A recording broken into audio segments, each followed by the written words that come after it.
Mark, Sarah, and their two kids thought they'd found their dream house. You know the type: Victorian architecture, sprawling garden, price too good to be true. Well, sometimes things are cheap for a reason. Then something strange happened. Items would mysteriously move overnight. The kids' toys would arrange themselves in perfect circles. Sarah would wake up to find all the kitchen cabinets wide open. Mark insisted it was just the old house settling, but deep down, they all knew better. Then came the scratching. Every night, without fail, they'd hear it inside the walls, like something was trying to claw its way out. The children started having identical nightmares about a dark figure that would stand in their doorway, watching them sleep. But the breaking point? That came when they found ancient symbols carved into their bedroom ceiling. Symbols that definitely weren't there when they moved in. They tried everything. First, a local priest who left in a cold sweat, refusing to return. Then came the psychics, each one more terrified than the last.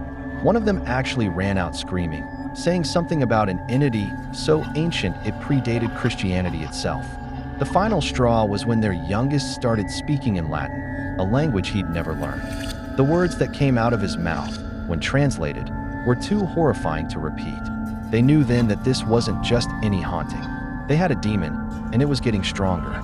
Sarah researched obsessively, spending days in the library studying demonology. Mark installed crosses and security cameras, though the cameras would mysteriously short out every night at exactly 3:33 a.m. They tried sage burning, holy water, ancient rituals, anything they could think of.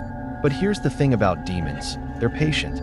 They can wait centuries for the right moment. And this one? It had been waiting for a family just like the Thompsons. A family it could slowly tear apart, feeding off their fear and desperation. You might be wondering why they didn't just leave. Well, they tried 0.3 times, actually. But every time they packed their bags and loaded up the car, something would happen. Once, all 4 tires mysteriously blew out. Another time, every single exit door in the house sealed shut for hours. The demon wasn't just haunting their house anymore. It was playing with them. And the game, it was just getting started. They'd wake up to find all their family photos turned face down. The temperature would suddenly drop in random rooms, even during summer. Sarah swears she saw a tall, pitch-black figure standing in their hallway one night, but it vanished when she blinked. The demon, as they later realized it was, seemed to have a twisted sense of humor. It would move things around. Car keys would end up in the freezer, shoes would be filled with water, and sometimes they'd hear what sounded like deep, echoing laughter coming from empty rooms. The breaking point came when their youngest, Lisa, started having night terrors. She'd wake up screaming about the black man who stood at the foot of her bed, watching her. But what really sent chills down their spines was when they found handprints, jet black ones, on the ceiling of their living room. Mark and Sarah weren't about to stick around and see what happened next. They'd invested everything in this house, but some things are more important than money. Within a week, they'd packed up and moved in with Sarah's parents. You know what's really creepy though? The house is still there, still for sale.